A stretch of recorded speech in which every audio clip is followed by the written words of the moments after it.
What's up, everybody? Welcome to the In the Blind podcast. Today we got our good friend, Lil Skinny. What's happening, y'all? Yeah, it's good to have you, bro. Appreciate you Hey, coming man, on to thank you hang for with having us. me. Yeah, man, it's cool. Yeah, how you doing? Yeah, I'm doing good, man. Yeah, I little rough like night. the shades. Yeah, man, a little bit rough night. It's been a wild weekend with NASCAR and everything. So Yeah, I'm still in my still in the vibe. still in my shirt from last night. So I didn't get to go. I was in Gatlinburg for an AAU basketball tournament, but it looked like it was the who's who of Nashville celebrities out there, and Boy, it was pretty quite awesome. the time. Lots of fun, lots of debauchery. It was good. Yeah, that Earn was the grand marshal, I think. Yeah. That was the best part. That was amazing. Yeah, I saw that picture of him and Morgan sitting up on Up on the of top. Yeah, and then That was pretty cool. I guess Morgan had got to meet Richard Petty too, which is I saw a picture. he's of one of him. my Yeah. favorite, one of my all-time Dude, what a legends. legend, man. Just top of the heap kind of guy.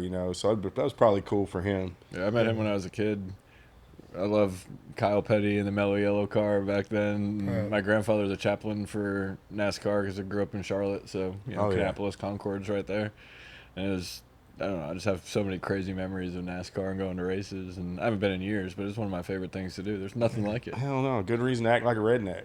Well, what's Exactly. crazy, man, is my dad's uncle built race engines, and that's what he Really? was really known for. It more in the drag racing, that kind of industry. But I kind of knew racing from afar. But that was actually my first NASCAR experience. Really? Oh, Was wow. this day. So that was the first time going to race and seeing all of it. And man, I feel like I was at home with a bunch of Yeah. rednecks. Yeah. And Yeah. it was No disrespect to Nashville, bro. You need to go to Bristol or Talladega. Right, I mean, yeah. obviously. I've heard don't Dayton goes don't leave crazy. Charlotte out. It's Charlotte's pretty great. epic, Yeah, epic track. Charlotte's great, and Yeah. it's a big track.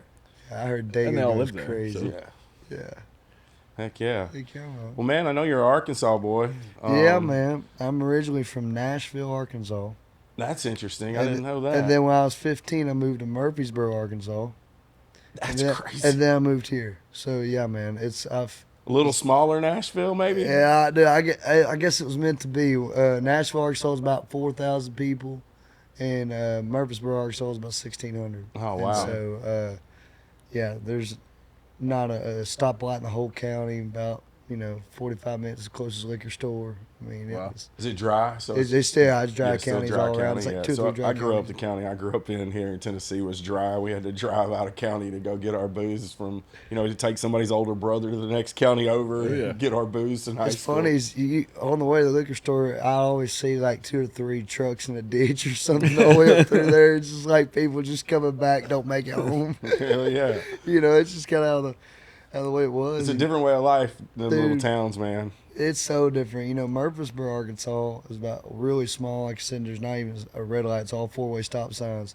But every summer, it's just a tourist town. It gets really packed because there's a diamond mine there. Oh, wow. And so it's the only diamond mine in the world that you can go like out in this field and dig around and find a diamond and get to keep it. And Take people it home find with them you. pretty regular? Or? They find them pretty regular. That's Out crazy. there, I worked out there. Dude, it gets like 115, 120 out in that field during like Dang. July. So it gets hot as hell. Oh, yeah. And so they have like a little kiddie water park, and I was like a lifeguard there. And just, Little Skinny the lifeguard. yeah, man. I was That's just a awesome. lifeguard of over a 3-foot pool. That's amazing. It was a hell of a summer gig. You just sat out there and You don't even got to swim. watch the scenery. That's amazing. When did you come to Nashville, Tennessee? Yeah, man, I moved here about almost 4 years ago. 4 years. I came up here out of college. I'd been graduated for about 2 weeks in December, and I moved here.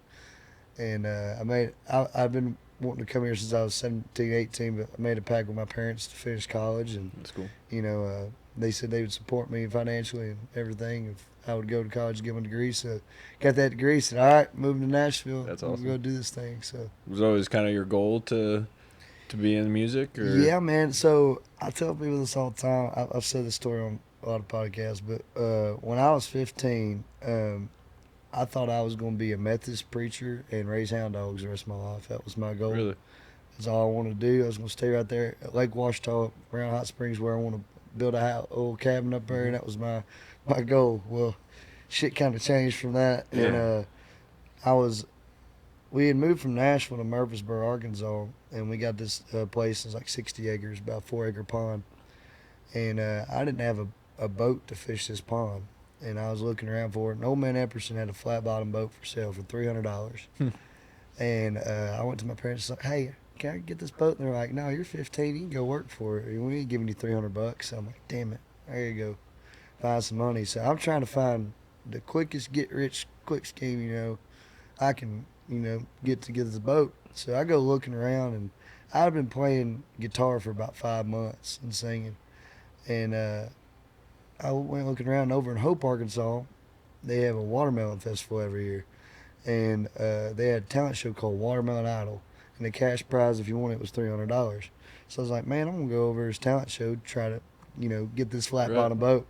So I go over, play, and like on a Tuesday to qualify for Saturday to get the prize money. It's like 20 people there. I play my little song. I don't make the top 5. I'm all bummed out. And my mom comes up to me and she's like, hey, since you ain't got plans on Saturday now, up at Little Rock, American Idol's having auditions up this weekend. We all go up to Little Rock try for American Idol. I said, Mama, I can't make Watermelon Idol. How in the hell am I going to make American Idol, you know? She's like, let's go try it. She talked me into it. And I went up there and they're like, hey, can you come back tomorrow? And I'm like, yeah. She come back in a month. And hell, I ended up making it to Hollywood, made it on the show. And that's when things kind of started exploding for me. And that's incredible. I found a music career. Wasn't looking for it, but found one. And thank God they didn't let me win Watermelon Idol. So. Yeah, well, man, that's unbelievable. Really cool, you know, story. Like good lesson right there, y'all. Listen to Mama. Yeah, always listen to Mama. Every time. Mama knew what was best. Hey, I got my flat bottom boat, still got it. That's incredible. And yeah, my family just moved up to Tennessee, so. So they're here now. They're here now. That's great. They're outside of Jackson, over in Bradford, Tennessee. Okay, so I grew up down that way, so I know. Awesome. Spent a lot of time in Jackson. I'm from Humphreys County, which is right on the Benton County, the Tennessee River. So the Tennessee River runs right between Humphreys and Benton, and it separates West Tennessee and Middle Tennessee. Right. I was right on the Middle Tennessee, but some real good duck hunting down there in the That's Tennessee why I hear River bottoms. I'm fixing to go get about it. They got a nice property over there, and hopefully get after. We killed a turkey. Open a day of turkey season. Killed a gobbler over there. It's my first Tennessee gobbler. That's awesome. It was cool. Got to christen the place, and Dad got one too. So sucks we don't got no hogs here. No, they keep them down south. Bro, I don't want to. I've seen that destruction. They're mean, bro. They're mean as hell. They tear some shit up. And we be you out can there get into them a little bit up on the Cumberland River. Well, my buddy Tyler Merritt, he owns 9 Line Apparel, which is patriotic clothing line and apparel brand and whatnot. And they got a place down in Savannah, and they fly helicopters and shoot them from the helicopters. I was like, that shit looks fun. Now I've always wanted to do that. That's on the bucket list. Yeah, it looks really cool. Heck yeah, man. So what's your goal here in town? Not goal. I mean, I know what everybody's goal is, but do you have your plan, pub deal, record deal, man, do it indie? So when I moved to town, I was 22, and I'm 25 now, but I was 22, 21, just turned 22 when I moved to town, and everybody was like, man, it's a 10-year town. You get, you're just in it for the long haul, stick with it. So my mindset was like, hey, I don't need to jump in this thing and try to, get famous overnight. Like, I just want to go and meet some people because I don't know anybody. I need friends. I just want to go hang, and I'll be damned if going at that perspective didn't open up more doors for me than trying to beat them down. 100%. That's exactly the approach. Which, dude, and I just kind of did it instantly. Started falling into things, and man, I just got out of a deal. I had a great opportunity where I worked with Jimmy Ritchie and Jim Catino for a couple of years over at Drop Time, and I had a joint venture publishing deal with Sony, and wrote with them, and man, met some great writers and with some great people, and that was a great run. Things just sometimes come to an end. And it was honestly still some of my good drinking buddies and hunting buddies, and I love those guys. But it's a new season, and I've got this new record I want to make where you take Levon Helm the band and cross them with Matchbox 20 songs. That's cool. And so you have that hooky melody, but you got this rootsy, edgy, raw thing over top of it. And so I've teamed up with some guys I can't really say who I'm fixing to be working with because we're still in the process of working everything out. But I'm really excited for this next record we're going to be working on. And so when are you trying to get it out? Hopefully by this fall. But awesome. We'll just kind of see. We want to take our time with it and get it right, Yeah. So I don't want to rush anything. But the guy I'm working with is a guy I've always looked up to. Is idol of mine. So it's just kind of, full circle to get to be working with him. That's great. And so, yeah, man. So y'all be on the lookout. I'm excited for that record. That's Heck awesome. yeah, man. That's awesome. Everybody Yeah. be on the lookout for that, man. Yeah, man. So it's kind of one of those holding patterns in between deals. So Right. with my family moving, my brother moving out of college and everything, I've just kind of taken this time, that I've got, to spend with family, because once we get this record out, I won't get to have that kind of Yeah, time. for sure. So, You got a big family? man, I do have a big family. I'm kind of distant with a lot of my family, but it's mainly just me, my mom, dad, and brother. Us four have done everything together and just moved with the flow. I've got cousins and aunts and grandmas I stay, in How touch far with. But apart you and your brother? we're 5.5 years old. He's here in town. He goes to Belmont. He's Okay, in the cool. songwriting program, does music Nice. stuff. Cool. So we're both here, and it's what prompted my parents moving here. Yeah. So, Where'd Makes you sense. graduate from? man, I graduated from I graduated in high school, of course, Nashville High School. But I graduated college from I went to a Baptist school. Okay. Get Get a little Jesus in you Yeah, while I you're had a in little college? Jesus, dude. I had a little Jesus in me. I used to play like chapel bands and stuff, played guitar. So I ended up getting a guitar scholarship to Washita Baptist University and studied music there. Nice. And Oh, went cool. to fine arts program there, and it was good, man. It was a little different than what I'm, the way I'm laced, but I enjoyed it, and I had some really good memories. But Nashville was calling me. I'm glad Yeah.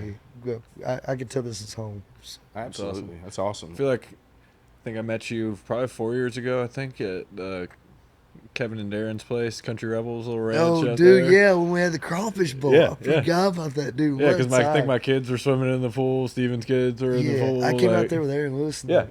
dude, that was a fun Yeah, time. because Jonathan Singleton showed up at one point. Oh yeah, he had those yeah, Broncos. Him sick and Drake had the Bronco. Broncos. Yeah, Yeah. dude, those were sick. Yeah, I think that was the first time I've seen you, and like you had such a charismatic personality, and just, I mean, I don't think you knew a whole lot of people, but like No, I you knew a would have couple. thought you knew everybody, and I think it's a testament to you and just like kind of the approach that you're taking, and not necessarily trying to chase down this or just get as famous as you can real quick, because man. you're always with, from my perspective, like what you would call the right people. I Yeah, mean, for you're sure. with heavy hitting songwriters, big Man, artists. I never had any incentives. I just want to hang and be around good people. My dad always told me. He said, "Son," he said, "if you hang around three junkies, you become the fourth one."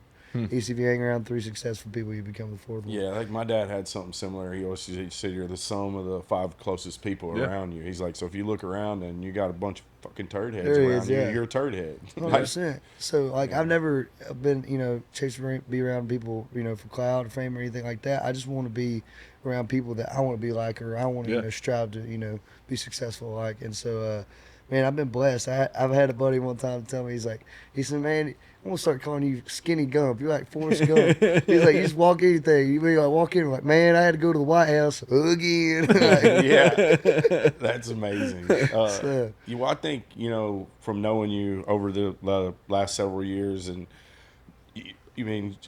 you're just a good dude, man. Like being a good person and a nice guy and Thank you, a man. good friend, that goes a long way in this town, because there's a lot of or disingenuous relationships, or however you say Right. that. I don't know what Yeah. the exact word is, but there's a lot of people that are friends with or pretend to be friends with a lot of these Right. guys. They want something from them, and Man, and sometimes it's hard to see that, and time tells all. Yeah. all stories. 1,000%. And it just takes time to kind of realize who's in it for the right reasons and not. And man, I just tell everybody, like, my plan in life is not to be anybody but skinny with the tapeworm. And hopefully I don't eat myself out of a career one day. yeah, right. Yeah, you put on 100 pounds, it's gonna be hard to be a little skinny, bro. Man, That may be a new gimmick, though. Dude, hey, that might be a new gimmick, man. I might need some T-shirts. I nicknamed him Freddie the Tapeworm. If he dies, I'm screwed. That's amazing. That's incredible. Heck yeah. Yeah. Yes, Well- I've seen you out posting pictures with. I think it was your first time on the golf course. Dude, yeah, that's a funny story. So, I actually met, I'm talking about John Daly. So, I actually met John Daly through a buddy of mine. And so, it was actually when I started playing here at Losers. So, Yeah. this is kind of a cool story. So, I came in and I met Irv, and Irv was so kind to me and kind of put me in with the right people. And, yeah, they also started giving me a gig here. And, instead of playing right at Losers at first, he'll put me at Doghouse. And I like to call him the shitty shifts. No, I'm not being disrespectful, but I used to play like Sunday 11 a.m. to 2 p.m. Yeah. And just to get my feet wet. I mean, I just moved to town. I've been here for like 3 months. Mm-hmm. And I was playing at Doghouse when it was still Doghouse. And I was playing down there, and this big, tall gentleman came in. And like I'm up there, you know, I got my phone up there playing covers and stuff. And I just get a notification, and I'm like, I recognize that name. And being a huge Razorback fan, being from Arkansas, it was Ryan Mallett, and the quarterback. Oh, yeah. And so I just get on the mic, says, "Fuck Ryan Mallett," something like that. He turns around, he goes, "How you know I'm Ryan Mallett?" I was like, "Woo pig, brother." He's like, "Oh hell!" So I get off like 2 p.m. on Sunday, and he's like, "Brother," we get to hang. He's like, "Dude, I love your music, man." He's like, "Let's go get trashed." So on a Sunday in the middle of the day, we just go get hammered, and from then on, it started a big friendship. And That's cool. me and him, he's one of the only guys I've been kicked out of bars more times with than anybody. But He's a big dude. You meet him in person, I didn't realize he was that tall. dude, yeah, he's Matt's a like big like dude. 6'9" or Yeah, something like he's that. big, Yeah, bro. dude, Yeah. he's a big dude. Yeah. So Ryan and I became really close friends, and had a lot of really good times. But that particular show, he took a couple videos of me, and he sent them to Justin Moore and John Daly, since we're from Arkansas. Yeah. Justin never hit him back, but John texted him, was like, "Man, who is this kid?" And he was telling him about it. He's like, "Man, if I see that kid," he said, I'll remember him. I want to meet him.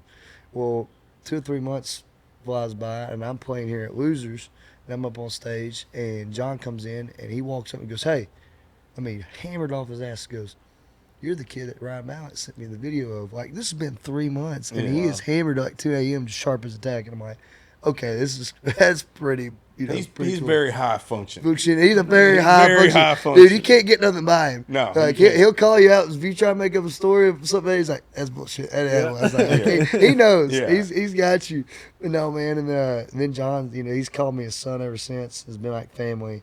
And his kids are like my siblings. And dude, John's John's blessed me in a lot of ways. But Ryan's since then passed on. Ryan died a couple of years ago. Yeah, it's terrible, man. And shout out that guy. If it wasn't for him, I wouldn't have known Daly, and Daly's done a lot for me in my career. And That's awesome. Yeah, Man. Daly's one of those guys, man. He's what you see is what you get. What you see is what you get. No faking it, or he's not turning it on for you. Like No, JD it's- is JD, like, and he's always turned on. oh, dude, he's always that switch is always turned on. Yeah.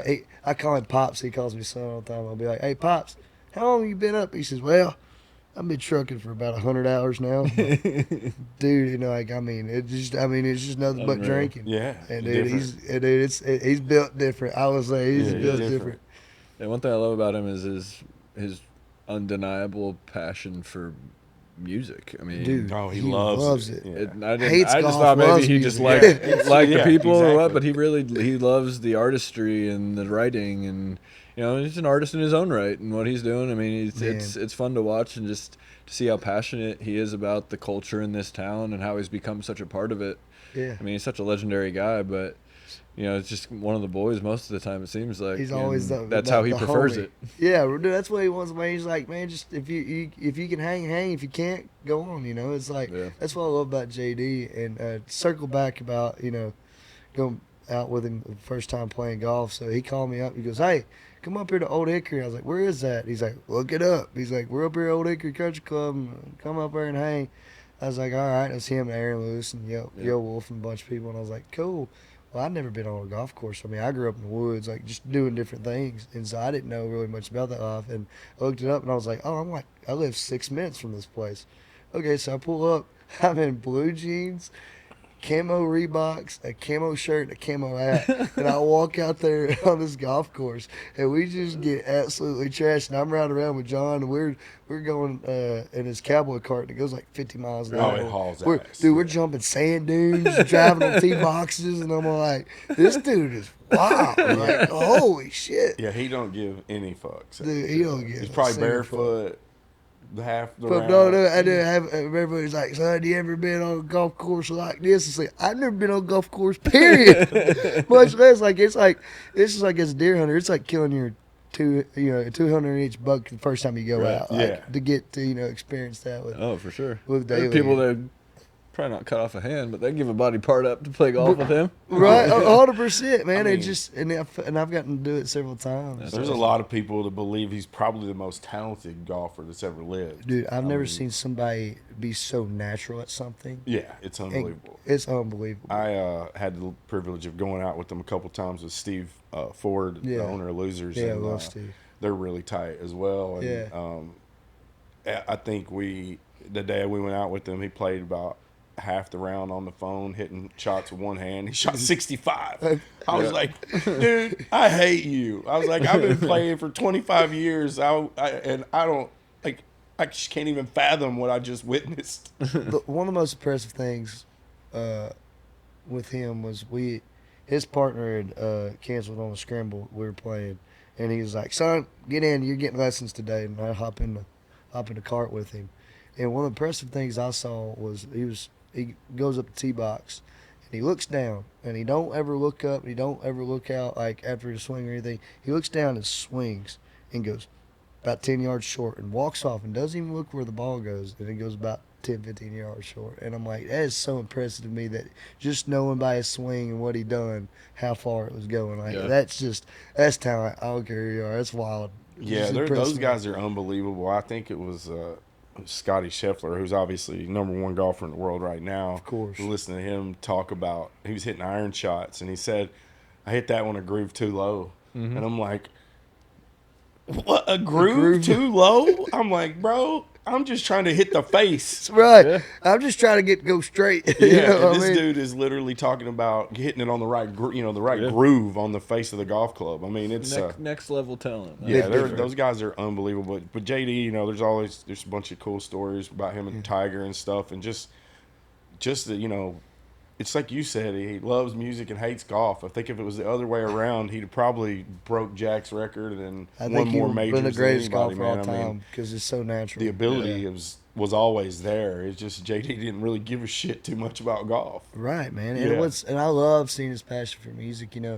When I was playing at Losers, when he first met me, hopefully he won't get mad at me telling the story. When he first met me, he didn't know my nickname was Skinny. He called me Sticks. Sticks. And he's like, hey, Sticks. And he'd go around asking, he's like, hey, anybody got Sticks' number? And I would get these random phone calls from, like, different numbers. It'd be like, hey, Sticks, where you at? He would come down there and play some music. And, like, when he gets drunk, I'd play guitar for him. And so I'd get up and band, or if I'm playing, I'd play guitar for him. Well, then we got comfortable and got really close friends, and he started throwing out originals on me. And I'm like, dude, I don't know the songs. And he's like, figure it out. And he just sing them. And I'm like I'm like trying to figure out what keys in, like follow. And I'm like, okay, so he did it to me a couple times, just let me out a high and dry. He's hung you out. It's just a high and dry. Like, I went home and learned 90% of his material. Just went home and learned all of his songs. So then once he realized I learned them, he's like, oh yeah, we're gonna go start doing some more stuff. So we just started jumping up with every bar band. I play acoustic, and then I'd teach the band real quick, and and stuff. And it's kind of became a thing now. It's like, that's awesome. I love doing it with him, and we have a good time. It's just, but like, it makes me a better player because it always keeps me on my toes, because I never know what he's going to throw out. He might throw one out we ain't done in a year or so, and it's fun, man. That's really cool. It's never a dull moment. What's the one he loves doing? Was it Knocking on Heaven's Door? Yeah, Knocking on Heaven's Door. He loves doing that one, boy. I love it. He wrote his own verse and sent it to Bob Dylan, and Bob Dylan approved it and everything. Really? And when they recorded. So he cut it. He cut it. Yeah, I'm pretty sure he cut it, and he made this whole deal. It was like, Mom, I can't hit my wedge no more.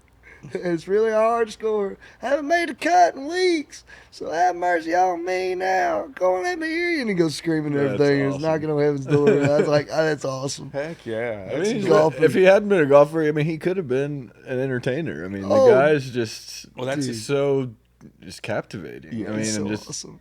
Let me think about that. That's incredible. So he has a cut with Bob Dylan. Right. Yeah. Are you kidding me? And it's just like, hey, man, I'm sorry, but I'm going to take one of your verses out and rap my own. Are you cool with it? To Bob Dylan. To Bob Dylan. There's very few people that can get away with What a legend, man. That's what unreal. Dude, it's like only a guy like John can be like, "Hey, bro, I want to rewrite your song. Hope you like it." That's also the other crazy thing is like I feel like every time I talk to somebody about JD, like there are thousands and thousands of JD stories, right? Yeah. And everyone's got their own, they're never the same. They're all awesome and crazy and hilarious. I mean, it's just goes to show what what kind of person JD is, and bro, he embraces pretty much everyone, and I they're hard to find people with his stature and his his popularity and whatnot that actually are that embracing and just ready to hang out. JD's awesome, man. Man, I love John. Like he's literally, I call him my second dad, man. He's a good dude. I'll tell one more John Davis story before we move on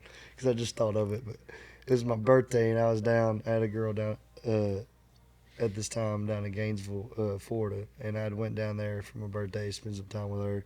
And the hurricanes were happening. It was back in October, and all those hurricanes were happening. And like we're in between. They just had one. There's another one happening, and I had to like get up at like 4:30 in the morning to beat the hurricane to come back to Nashville. So I get up. I drive 9 hours all the way back to Nashville. Get here about like 2 o'clock, something like that, 2 o'clock.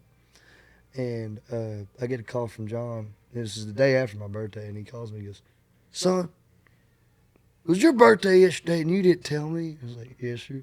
He goes, "Come up to the hick." I'm like, "Pops, I just drove 9 hours. I ain't slept." He's like, "Come on, just come by and hug your daddy." I was like, "All right." So I swing by the hick and we have dinner, and of course we get on the Good Boys and we end up down here at Losers, and we shut it down at 4 or 5 in the morning. Well, at some point I had committed to going to Birmingham with him, or no, Huntsville, Alabama too. They were doing a big show for Randy Travis, a big tribute show. For Dean Dillon. They were doing the Dean Dillon show. Nice. Oh yeah. And so we're there. Mind you, this was all a blur. So they were doing the Dean Dillon show down in Huntsville, and he's like, "Man, we're going down there tomorrow. Big quick turnaround." And somehow drunk, I committed to it. Well, I wake up next morning and John's just calling me over and over. And I'm like, "What is going on?" Just hung over, look at the phone, answer it. I said, "Hey, Pops." He goes, "You coming with me or not?" And I'm like, "To where?" He's like, "You told me you're coming on a bus with us." He's like, "All right." So I get on the bus. He said, "We'll be back tonight." I'm like, "All right." We get on there. I come back 3 days later. He kidnapped me on that damn bus, and we go on the wildest damn adventure and like up all night. Like it was just. Ooh. I got stories I can't tell from that trip, but man, sure. It was just, I'll never forget the time he kidnapped me on his bus. That's amazing. That's incredible. It was an awesome life that week. But yeah, that's cool, man. Dean Dillon, dude. What a legend. Unbelievable. Dude, the songs. Maybe the greatest. All the time. I mean, there's a few people you could probably put up there with him, but I mean, he's about as good as it gets. You get to spend any time with him?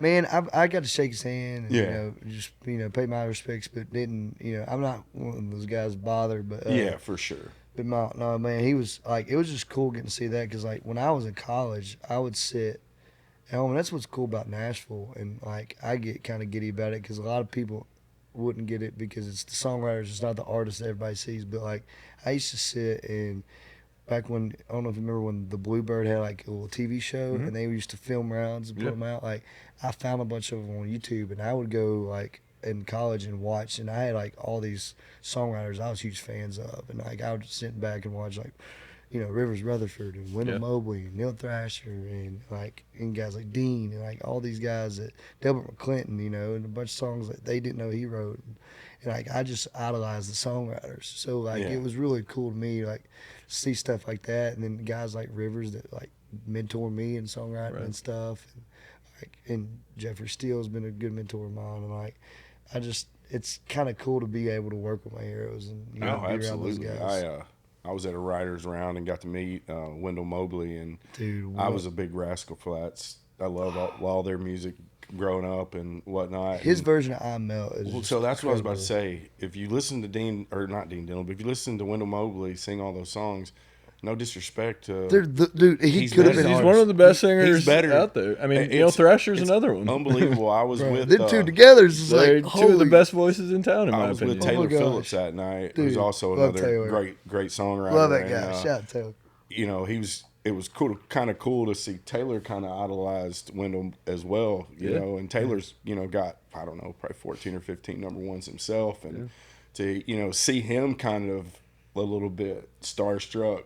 And then, you know, we were having a conversation and I'm like, why didn't he have a career as an artist, you know? And he's like, he didn't want one. Like, he just had no desire to be famous, and he wanted to write songs and play music. And man, the dude is unfreaking real. Like I one of the best live shows I've ever seen. Dude, it's just in the stories they've got, because what's so cool is, like, you know, sometimes artists, you know, can really, you know, deliver a song.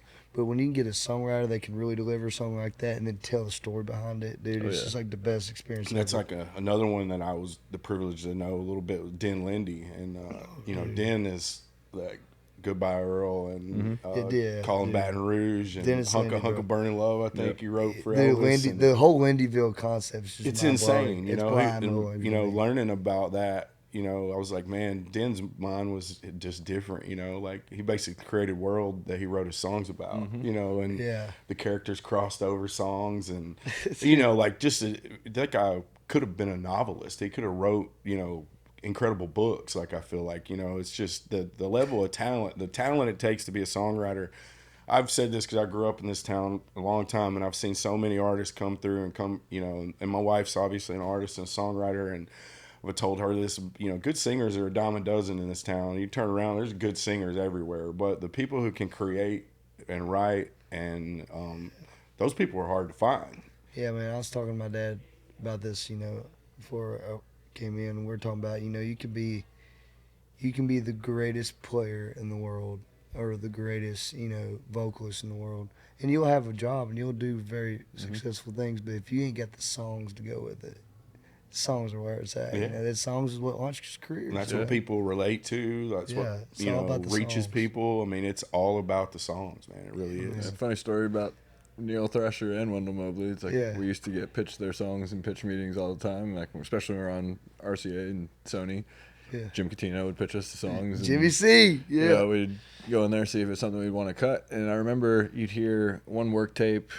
It could be the most incredible lyric, most just well thought out thing, you know, and a subpar singer is singing it. So you think about what you can turn it into, but then you'd hear a song that Wendell or Neil was singing, and it might not have even been the best song, but the way they delivered the vocal, the way they just the performance was so captivating. It's like, man, I want to cut that one. Yeah. And then you go into the studio to try to cut it, and it's like, man, I can't sing like that like guy. I can't sing like Wendell. I can't beat this. I'm sure so Stapleton maybe... was the same way exactly. at that time. Yeah. You know, you imagine, you know, getting stuff thrown at you by Chris Stapleton singing it. You're like, oh, okay, now I got to go cut this because I can't beat that. Well, I think both those guys had told me, like, they're like, yeah, we started having demo singers sing some of these songs when we knew we were going to pitch them because we didn't want people to be intimidated by the vocal. Right. Yeah. And we wanted them to give them something they could actually take and do something with. And those guys could sing the phone book. Good. Like, oh, we didn't want to intimidate you, so I got somebody else to sing it. Like, I got a worse singer to sing it just so you'd cut it. Right. That's so wild. Jamie's the same way. Jamie Johnson, bro. I can't imagine having, you know, getting a Jamie Johnson song. And I still, I mean, love George more than anything in the world, but Jamie singing "Give It Away" is it's better. I mean, it just is. I mean, and that's the beautiful thing about music is, you know, but there's so many different things that go into the creation of this art, and I think there's such a place for everybody. Obviously, everyone sees the artist, and that's who they really rally behind. But the beauty of this town is there's so many different pieces that go into the creation of this, you know, iconic song. I mean, it's so cool, and you can tell a story and change people's lives, you know, and everybody relates to the same song in a different way, which is so cool to me. For the longest time, you know, thought, you know, I have to make people believe what I'm singing because they need to know my story. It's like, nah, they hear it, and then it's their story. I'm just a part of it and delivering an experience. With you guys, when you guys released Angel Eyes, like, I was dating that girl. Yeah. I mean, literally, I was like, I'm dating this person. They're literally talking about it in this song. 100%. And it didn't work out that great. Right. The devil won that situation. Sure. Usually how it goes. For sure. But yeah, it's sorry, incredible. didn't mean to interrupt, but you're good. who are some of your biggest influences on the artist side? Just the artists that Dude, you've kind of idolized and modeled your kind of sound and Man, career after? I've been a melting pot of a lot of stuff. So when I was 15 and did the Idol the first time, I was a big blues guy. So I wanted to be like Stevie Ray Vaughan. Right. I had a 3-piece, played the guitar, like that was what I did. I had like a bunch of like big Texas blues guitar players like teach me lessons and stuff, and like I did that thing. And I grew up playing on Bill Street, played every bar on Bill, and that's what I did. And then realized I couldn't make a living playing every bar on Bill and doing the blues thing, which was sad because it was my first love. But then I went into I'll never forget my first week of college. I was 18 and I walked across the street. So Washita Baptist and Henderson University have like a highway that separates them. And so if you look it up, it's the longest college football rivalry in history. So like Sports Illustrated shows up there, as they call it, the Battle of the Ravine. Well, I walked across, so you got Christian school and party school, and I walked across the street my first week of college, and there was they did a Welcome Week concert every year, and they had Whiskey Myers and Co Wetzel open up for him. Co just had dropped his first album. I paid $10-15 for that ticket, and went and watched him, and like I was like, I want to do this shit, man. This is awesome. So I went down the Texas Road for a bit and did the Texas Red Dirt stuff, and then came to Nashville, and I've just kind of taken all that stuff and what's kind of current in Nashville and just kind of try to make my own thing, you know. That's cool. So I had a lot of different influences, everything from 90s grunge, from like, you know, Audio Slave, Chris Cornell, and that kind of thing, to Stevie Ray Vaughan, to Co Wetzel. And one of my favorite songwriters is Randy Rogers, man. I look up to Randy. And he's fantastic. so, like, dude, like I said, like I know it sounds so sporadic, but I'm a little bit everywhere, you know. No, I mean, I think just hearing you play in various rounds I've heard you out and whatnot, I definitely hear that in there. Right. And you seem like just, you have a very, I don't know if it's the writing or even your delivery. It's very eclectic. Like you can tell that you pull from lots of different places. Yeah, man. Like in the I performance. To me, there's two kinds of music. There's good music and bad music. Yeah. And I just try to make some good music, you know. And not all of it's going to be good, but you know, as long as I can, you know, make a living doing what I love, man, I say it's a win. So. Yeah. Save all the places you've lived. You know, Nashville kind of is checking all the boxes for what it is that you want to do. 100%, man. That's what's kind of crazy. I guess it was meant to be, you know, come from one Nashville to the other. Yeah. And, That's wild. So I'm still, you know, I know there's other Nashvilles. There's one in driven Illinois. driven through Nashville, Illinois quite a bit. Yeah. What's cool about Nashville, Murfreesboro, Arkansas is they're the same like distance apart and they correspond the same. So Murfreesboro is east of Nashville, like 30 like miles. 40 that's really minutes cool. or so. Yeah, it's about 25, maybe a little bit shorter, but just like the fact that you look at a map, Nashville, Murfreesboro here, look here, Nashville, Murfreesboro, like That is wild. it's crazy. But yeah, man. Nice. Planets align, man. Dude, stars. There's something about it, It man. really is. That's Line up. crazy. Heck yeah. Yeah. Who are some of your favorite collaborators and people to write with in town? You know, for me, it's Man, always changing. I've For written me, with, but I've been blessed to written with some really cool people. I love writing with Jeffrey Steele. Yeah. Jeffrey's one of my favorite people to write with. Rivers Rutherford. So the guy that brought me to town was one person that really encouraged me to move here was Barrett Baber. I love Barrett Baber. Love Barrett. And Barrett was I met Barrett when I was 15. So when I was on American Idol, he was on The Voice, and he got like third. And so, like in Arkansas, we were the two guys on the singing show. So they just would pair us up. We didn't know each other. They just pair us up. Like I'd open up for Barrett at like county fairs and colleges and stuff. And so he was real influential of me moving out here. that's cool. And so yeah, man, that's some of the people I love writing with. And then I've had guys that like I was fans with that have I've gotten to write with, like Zach Brown. Written with him once, and he was like cool and gave me a lot of cool advice. I've written with one of my favorite people to write was Ward Davis. Yeah. And me and Ward's written several songs together, and That's cool. I think he might be putting one on his new record, so Nice. I'm excited about that. But Ward's been like a big brother to me, and it's been really kind. He's always got something for me. I come over and says, "Man, hey, this jacket won't fit. You try this jacket or something." That's I was like, awesome. "Dude, you ain't gotta give me some every time I come to your house." But like, he's just a great guy, man. And so awesome. Good friends to have like that. Dude. Generous, good people. Man, just always, it's always blessed to be around good people. So. Yeah. That's awesome. So when can we expect to hear any of this new music you're working on? Man, hopefully by the fall. Yeah, hopefully by the fall. So that's my goal, is hopefully have something out and get back on the road. Man, I've always been a road dog. I love playing as much as I can. So hopefully by next year I can get back going. Because when I was in college, man, like my last semester of college, I took 20 hours, and then in that semester I played, I think, 100 shows just from August to December. Oh wow. And so I just, like, any bar, anywhere I could play, like, I've always been the live guy, you know. So I saw you got to work with Dolly, or yeah, man. How was that? So that was a wild thing. So Kent Wells, producer, so y'all probably know Derek Wells, his dad. Kent and Derek were actually from Nashville, Arkansas.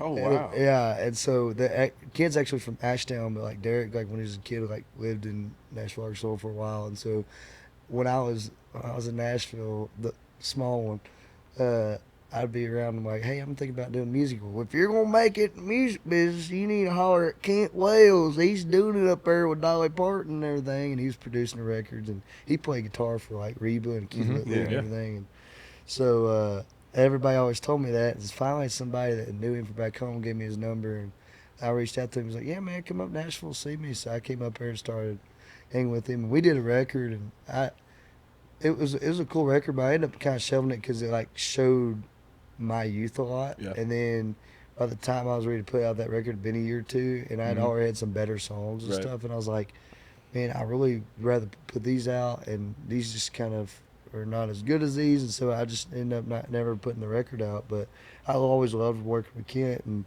I just got a random call one day. He's like, hey, can you come in at like noon tomorrow? And I'm like, yeah, what are we doing? They're like, hey, we need some background vocals and stuff on a project we're working on. And I'm thinking, you know, the kid's got 5 or 6 other artists he's working with. I was like, yeah, it'd be something cool. So I come over there, and they had me like sign some papers, and you know, well, who can we make a check out to? And I'm like, I'm getting paid. All right, cool. I just thought it was a favor, and so I just had to put it together. And we go in the studio and we start doing background vocals and some stuff. And I'm like, is this Dolly? Like singing Purple Rain? And like she was doing this rock record, like Stairway to Heaven and Freebird. And I'm like, this is like awesome. And so like I wound up getting to sing on Dolly's Rockstar record. So that's incredible, dude. Like, because I know when they put her in the Rock and Roll Hall of Fame, and she said, well, if you're gonna put me in the Rock and Roll Hall of Fame, I'm gonna have to make a rock and roll record. Yeah, and she kept her word and did it, man. And I just happened to be a part of that. I got to be a part of it. Like, dude, one of the coolest things that made me and my mom cry was when we ended up getting the vinyl, and bought the vinyl, and you open it up, my name's in it. That's awesome. And so I'm like, dude, it was so freaking cool. So they put your legal name in there, or do they? So any of my writing and any of my like session work, I put my real name in it because I want to separate like the two. Because it makes sense. The guy, business side and the artist side. 100%. Like, because the guy, everybody calls me Skinny, but the guy y'all can see is Ethan. And then, like, I want to, kind of flip it, persona when it's time to, be about business. You know, I got to protect Little Skinny what it is, but like I just want to be a cool hang. So like when it comes to like my craft like that, I like putting my real name on it. Like, for sure. This is kind of even an ode to my parents of like, hey, that's their name too. That's their name too, and that's awesome. and that's it's a product of my raising, because the sacrifices and the work they put in, I wouldn't have gotten to do this if it wasn't for them. Yeah, you're not the only one who deserves credit for that. Man, I feel the same way about my parents. I had the same. I had the best parents ever. So like back home, baseball was a big thing, and so like everybody played travel ball. Yeah. And so like in the summers they like traveled and stayed at hotels and everything. Well, I won't be honest with you, I ain't got an athletic bone in my body. Like, good Lord wasted my frame. I could have been a hell of a swimmer, but like, I could have been next Michael Phelps, but I just didn't have an athletic bone in my body to be that. So, so athletics wasn't my thing, and so my parents were so awesome that they're like, okay, so he's into music, he has this dream he wants to pursue.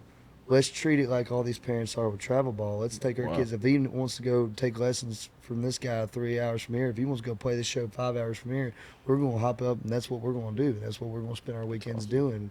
And my mom went through so many Suburbans, That's awesome. driving us around, and me and my brother to go do whatever, and like I was blessed with Well, great man, parents. that's awesome. You got a lot of that in you. You can tell. Yeah, man, and I just try like. There's a point like I started doing music for me, and I keep doing music not for me anymore. It's because it's for the people that, you know, like my parents, like that, have sacrificed so much for me to do it. It's like I do it for a different reason now. Like I still love it and I still enjoy it, but like that's what keeps me going. Is like because, you know, I don't want to let those people down. Yeah, that's awesome. So. You have any bucket list kind of things here in Nashville? I mean, you have some incredible stories already, and I'd say you've kind of checked a lot of other people's bucket list items off, but. Man, I tell people all the time, I'm 25 years old. If I die tomorrow, I'd be pretty content because I've got to do a lot of crazy stuff. Definitely not the plan, but man, there's a few places I'd love to play. I think I'd really would love to play Red Rocks one day. Like, oh, hell yeah. Dude, that's like always been one of my dreams is to play Red Rocks. Just some of the iconic venues like that, like the Gorge, and like that guy. I want to see them. You done Billy Bob's? Dude, Okay, this is a funny story. I went to Billy Bob's a couple weeks ago for the first time. We were down in. I've never played Billy Bob's. Of course, that is one of my like bucket list things. One of my favorite artists of all time is Charlie Robinson. Mm-hmm. Yeah. And I've watched Charlie Robinson live at Billy Bob's 1,000 times, and I'm like, dude, I just will be as cool as that guy because he just didn't give a shit. He's like, all right, we're gonna start the set with Rocket Man by Elton John because I fucking can, bro. Like, just like with a cigarette hanging out my mouth, greasy hair, a denim shirt, just like, screw y'all because I can. And I'm like, slay it. And just slay it, bro. Like, I just seen him. Like, I want to have that moment at Billy Bob's one day, but I was down there a couple weeks ago for the first time. One of my best friends is Rocker Steiner. Rocker and I have been brothers. He's like my little brother. And we went to Billy Bob's, got trashed. And because we're down there for the Kid Rock's Rodeo and PBR for Fort Worth and everything. So we're down at Billy Bob's, we get trashed, and my flight gets canceled back to Nashville while I'm in the bar. And I'm like, oh no. And so I'm looking, and the only flight I could get back was from Lovefield to Austin, Austin to Charlotte to Nashville. And I'm like, and it's going to take me all day, like start at 7 a.m., get home at midnight. I was like, fuck that. I want to find something. Well, I had a bunch of friends and had a girl reaching out to me and was like, hey, we're all down at Gulf Shores and sanding my boots. And I'm like, dude, that looks so fun. I had fun all weekend. You know, I was having a blast with Kid and Rocker and everybody. I was like, man, that looks like so much fun. And so I was like, shit's the giggles. Let's see what flights look like in Pensacola. 10 a.m. I would make money on the flight. 10 a.m. one way down to Pensacola. And I'm like, you had to do it. So now I've booked a flight to Pensacola. I don't have a place to stay. I don't have a way back. I don't have a ticket to festival. And by noon the next day, I've got the backstage pass. I'm staying with my girl, and I end up hitchhiking a ride back to Nashville. And like at one point, like I'm sitting there like hanging with Wiz Khalifa, and I'm like on stage. I'm like, dude, what is fucking life right now? Like it's like skinny gut moment. Like just walking into shit. Like dude, so like it's my one Billy Bob's story. Is like I got drunk at Billy Bob's and end up in Pensacola the next morning. That's amazing. That's awesome. Yeah, sanding my boots looked like a good time. Dude, they're one of the coolest festivals I've ever been to. Like they had like this paradise like backstage set up like with like palm trees and a beach and like a bartender, and it was like, dude, what? Can't beat me. Can't beat it. I was like, dude, I just went from a rodeo to the beach. Like I'm walking around in like blue jeans, barefooted with a pearl snap wide open, like just because all I had was rodeo clothes. That's perfect. That's amazing. That's perfect. It was fun. Hell yeah. You noticed that? I don't know. I guess I'm not. Never mind. What's that? It was a bad question. There's no such thing as bad questions if I give you a bad answer. That's when it gets weird. No, I was just gonna say, like, I feel like a festival that's run by an artist, or that's kind of the mastermind behind it. I feel like they pay attention to those details, right? Like the backstage experience, more so than just a promoter that's trying to not lose his ass on the festival. Well, it's just like building a house. The best way I would describe it is like somebody that is, lived in an apartment or lived with their parents or something that wants to build a house, they're not going to know the things that they want in a house. Yeah.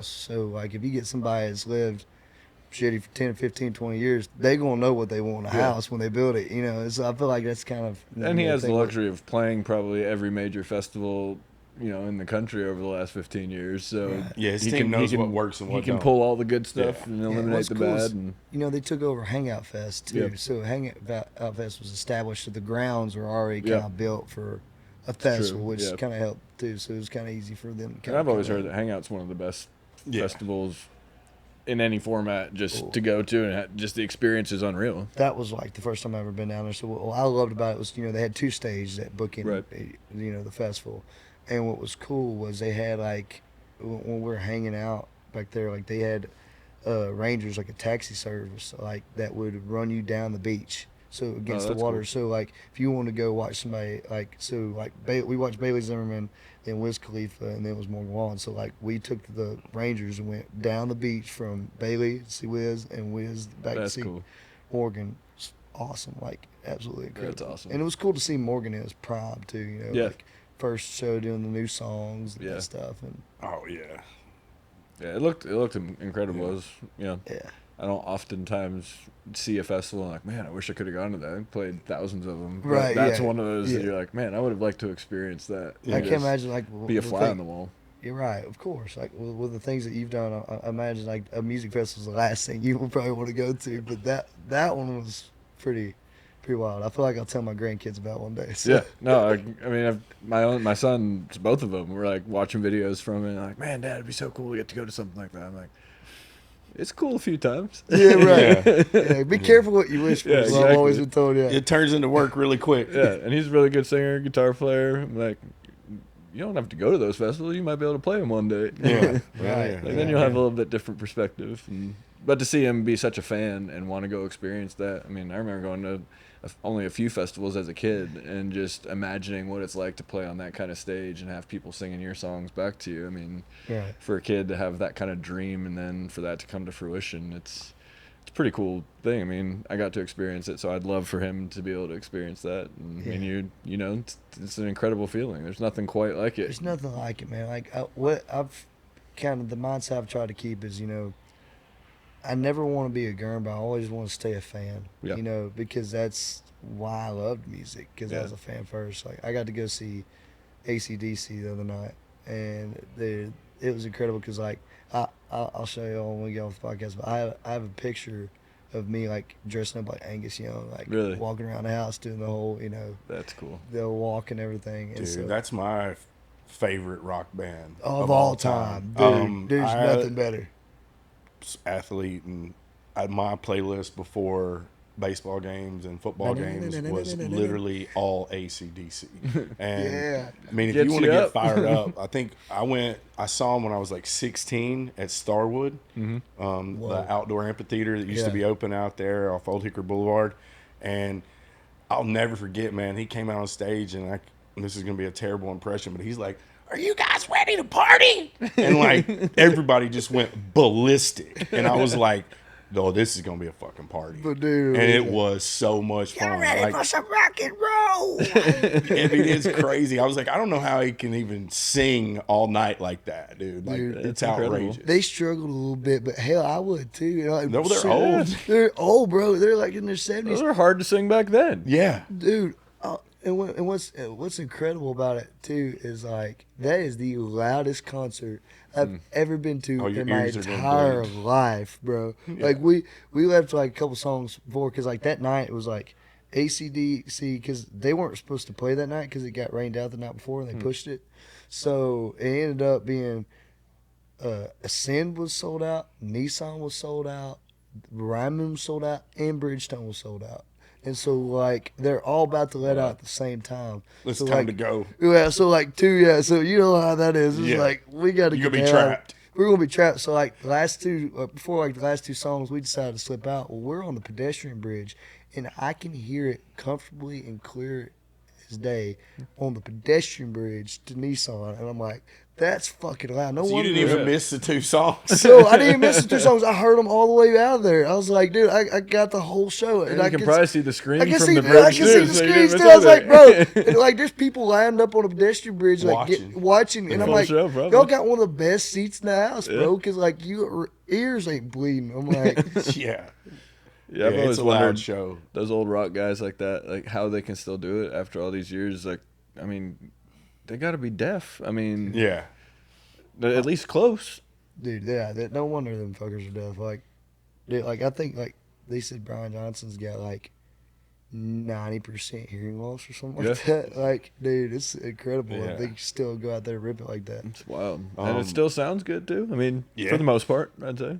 Dude, man, they just get down and dirty with it. I love it. It's crazy. So I know obviously a big week here in town with CMA Fest, and I'm sure you're playing around town some this week. What do you got going on? Yeah, man. So y'all, we're kind of my kickoff here with CMA Fest, doing the podcast today. I got a show tonight. My buddy Josh Terry's got a round down at Live Oak playing that tonight.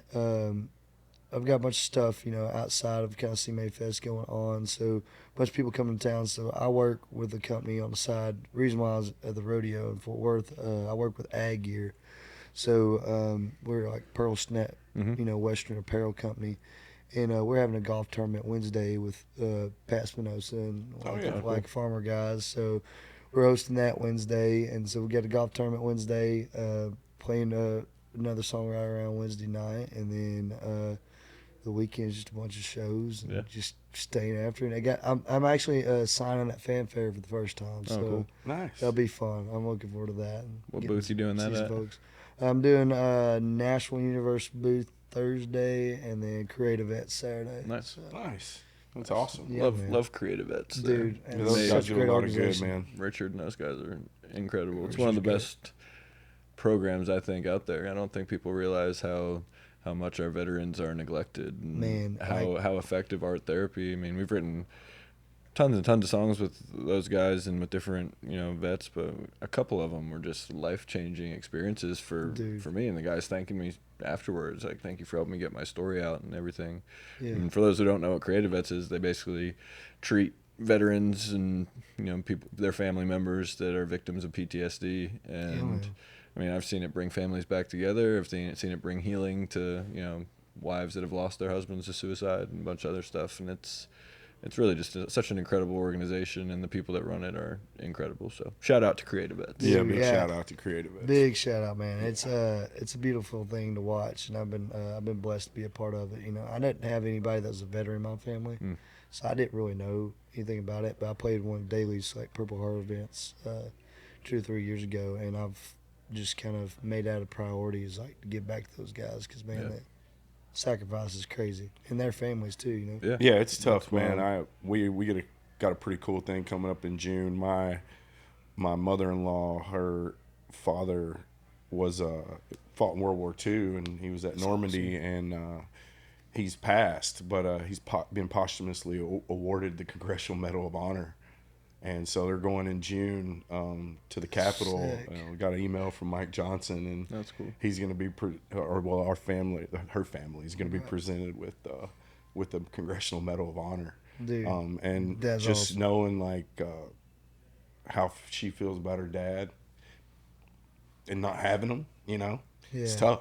Those people, they make the greatest sacrifices. This dude, man. And the families, as well. Like, people don't realize like what the families sacrifice. I mean, I always think, the veterans for their service, but I also thank the families too for theirs, because they just go through as much, as they're not doing it physically, but man, emotionally, I can't imagine. They're the ones who have to pay for it until the end of their run, like that person doesn't come back, and that person, she had to go on without a father. Yeah. That sacrifice, I don't know. Dude, it's about as tough. About as tough as it gets, man. Yeah. Man. So shout out to Creative Vets again for, just being a light in this world for Absolutely, people, man.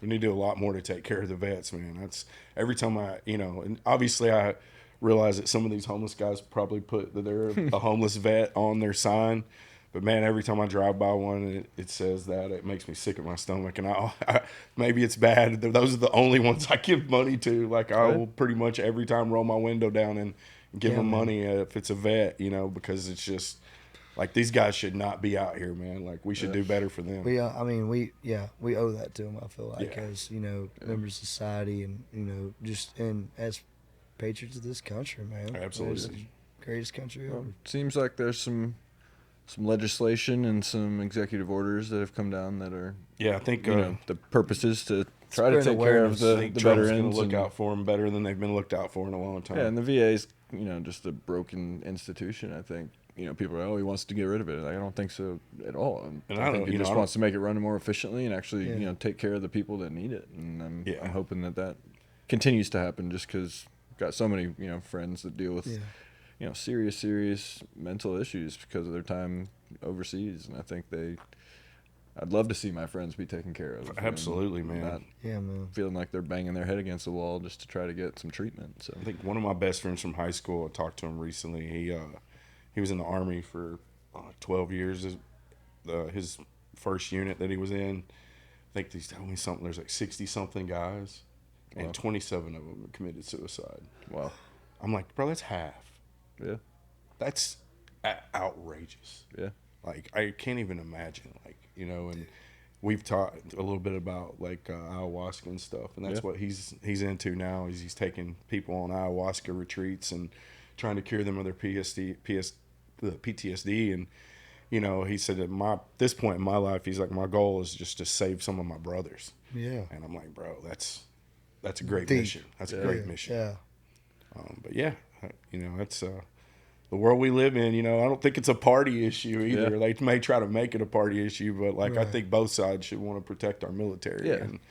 I hate that it's been so politicized when we just need to take care of our people. 100%. And that's my deal. Is like, no matter what side you stand on, everybody's going to stand on one side or the other. At the end of the day, we're all people, and we should we should leave all that aside. Take care of who takes care of you. Right. Bro, man. that's pretty simple. No matter what. No matter what. Yeah, no matter what side you're on. Yeah, I think a lot of people's issue is they're reliant on the government to take care of them instead of their people, the people that are closest to them. They want the institution to take care of them, and they want to, skirt around having real relationships, because those take work, and 100%. they're not easy. And it's harder now, I think, more than ever, especially being as divided as we are as a nation. It's like there's family members that'll never speak to one another again just because of who you voted for, and that's so sad to me.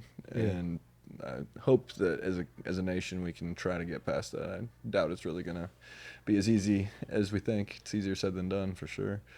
But I guess, to end with this, but do you have any dream kind of collaborations you'd like to be a part of? I think it's bigger now, especially in the country format, than it's ever been. Dude, yeah, man. I mean, the going trend is to collab with different people. It's put me on the spot a little bit. I hadn't really thought about it. Yeah, man, I've got some dream collabs. I'm an old school guy, so I've always and dreaming, it probably can't happen, but dude, I'd love to do something with a Kid Rock or a Tyler Childers, or go on that edgier side. I feel like you still feel like you kind of lean toward the red dirt, the Texas stuff. Yo, 100%. Yeah, I was thinking that I kind of listening to your music. I feel like you got a little that in you. For I sure. I got a lot of that influence, man. Dude, that record, what was it? Randy Rogers Live at John T. Ford's. Oh man, dude, that record right there was the Homemade Tamales record. Yeah, dude, that record was epitome of what I want to be as a songwriter. So I think my dream collaboration is probably write a song with Randy. Yeah, that'd be cool. And dude, because that record kind of shaped of how I want. So I was in Vegas for NFR two or 3 years ago. Yeah. And I'm sitting at a table, and I'm with Randy for 6 hours, bro. Yeah. We're just talking, hanging out, drinking, just bullshitting. I have no idea who he is. Yeah. And then he got up and left, and Steve was like, Randy? And I was like, Randy who? He's like, the dude you've been sitting here talking to for 6 hours. I'm like, I was like, no. I was like, who was that? He's like, it's Randy Rogers. I was like, are you fucking kidding me? He's like, yeah. I was like, bro, he's like, I thought you knew him the way you was talking to him. And you know me, I'm just, somewhat. That's probably one of the things we share. I talk to everybody like I know them. Right, man. You know. That's But yeah, we had a great time hanging out with him. And then man, he's awesome. and he's got some stories, boy. Boy, he's got some great stories, dude. So the first time I met Randy, I'll never forget it, was here at Duck Blind when it was winters and Whiskey Jam was still here, and it was Valentine's Day. I'll never forget it. It was Valentine's Day, and Ronnie Dunn showed up. And I was here. Yeah. So Ronnie Dunn showed up and was like, "Hey guys, love y'all. Happy Valentine's Day. We're gonna play y'all some Brooks and Dunn songs." And gets up over, and I'm standing there watching Ronnie, and about that time, Randy walks up there and stands next to me. And we just start cutting up, and I'm watching. He's like, "Man, Ronnie's one of my idols." I'm like, "I'm standing with one of my idols, watching one of his idols." That was like, it was crazy, man. And that's what Nashville's about, man. Yeah. It's the Nashville thing, and it's like so cool. And the Midtown thing, too, Yeah, he told me a story about playing blackjack. I'm pretty sure it was with Toby. And he's like, Toby's betting $15,000-$20,000 a hand. He's like, I'm over here pushing my little $100 chip out. And he said, Toby looked over at me and he said, dude, you can't sit here next to me and bet like that. And he said he pushed like $5,000 worth of chips over to my pile. And was like, you got to start. He's like, you can't sit next to me and bet like that. I was like, that's pretty great, man. That's awesome. Yeah, he's got some stories, man, and a crazy talented guy himself. Dude, man, crazy talented. And one of the good guys too, man. He's dude, awesome. He's one of the solid. Him and Wade Bowen, man. I love both those guys. I've always just kind of seen Randy out and was friends with him, but I was fortunate to open up for Wade a couple of times. Yeah. And Wade was the first guy to ever like call me up on his bus and just like chill, And those guys, they still do it the right way, which I love. They take care of their openers and they're so wholesome. So you're not gonna be looking to do one with Big X the Plug? Dude. They'll put Lil Skinny Big X Plug's got crazy. It did. Sounds good. It's got crazy ring. That came across my feed. I'll click on it just because of the pairing of the two names. Oh yeah, you see the two people and then see the names, you're gonna be like, what? Because Lil Skinny and Big X. Well, that's what's funny is like every time I walk out on stage, my go-to, hi, my name's Lil Skinny. No, I'm not a rapper, and we kick it off. And so I think it's It'd be perfect. It'd be perfect because like I'm just like, dude, I don't rap, but hey, here's some country music for you. Just throw it out there because everybody's like, that's the one thing I used to get all the time was like, a Lil Skinny, is he a rapper or something? Like, yeah, And so I think it's hilarious. You're gonna have to put one of them talking verses in a song, bro. Dude, here's my attempt at rapping, y'all. That's awesome. Yeah, man. I used to maybe your collaboration with Randy. Dude, you bro. rap on it. Well, dude, so we had that conversation with Tyler Farr, because Tyler and Jelly did that song together, and I was like, "Was that the first time you ever rapped?" And he was like, "Yeah, it was." And I was like, dude, shout out to T-Far, man. I've written a bunch of songs with T-Far. Yeah, he was awesome, man. We had a great time with Tyler, man. He's as good as it gets. And he's another one. Great. You get what you get, dude. It's just you see what you get. I'll never forget. I got some great stories with Tyler. We went on a goose hunt down in Amarillo, Texas together one time, and you talk about absolute ball. I had it. So it's funny. It was like I'm really good. Like I'm a passionate hunter. Like that's what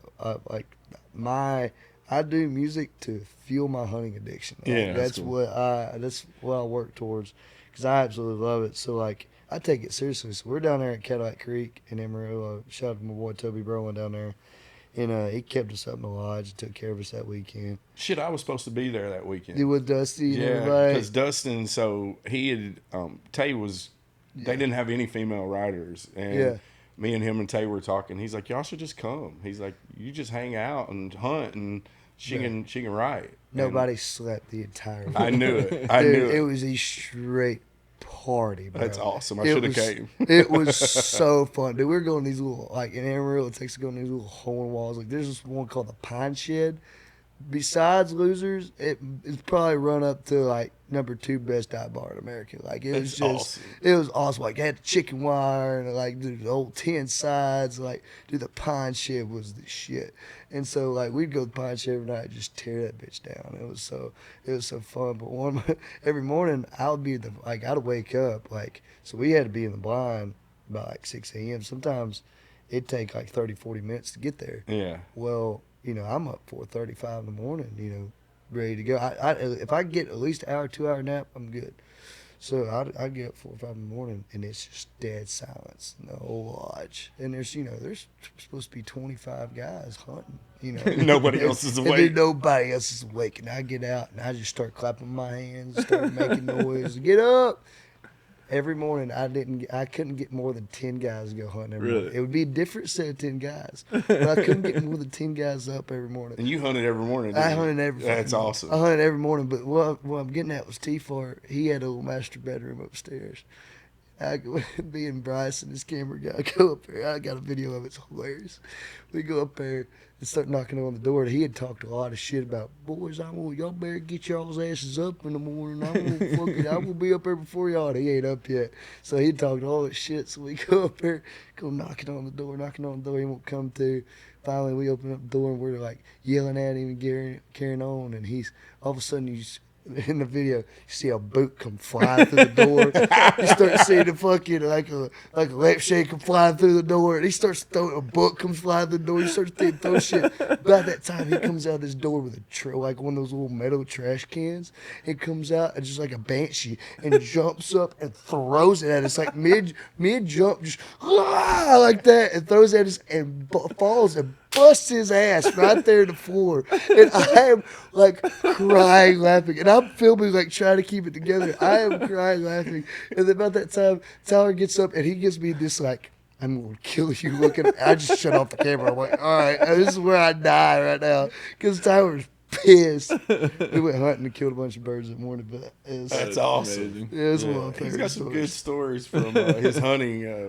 His blow dart to the he said tank the word story is tank a good on one. the podcast. I was like, well, that's the first time we've had somebody say tank. Hit it right in the tank. Yeah. Yeah. He finessed that right through my butt cheeks. Dead in the right to my butt cheeks. Yeah, he's hilarious. He's great. Dude, Great time with that guy. I love that guy. Yeah, man. Yeah, go ahead. No, I was just going to say, we appreciate you taking the time out to come sit man. down with us and Yeah, man. tell us some hilarious stories. So Dude, we you gotta cut me appreciate off. it. I'll talk all day. Always a good hang with you, man. Likewise, Always. man. We appreciate you. And we rooting for you and Appreciate looking for it. the new music coming down the way. Y'all be looking for the new music and Yeah, man. be just following Lil Skinny, man. He's one of the good guys out here doing his thing. So Thank you, brother. please Appreciate keep up you. with our boy. Yeah, man. We appreciate you, y'all man. having me, man. Absolutely. Thanks for coming on. Yes, sir.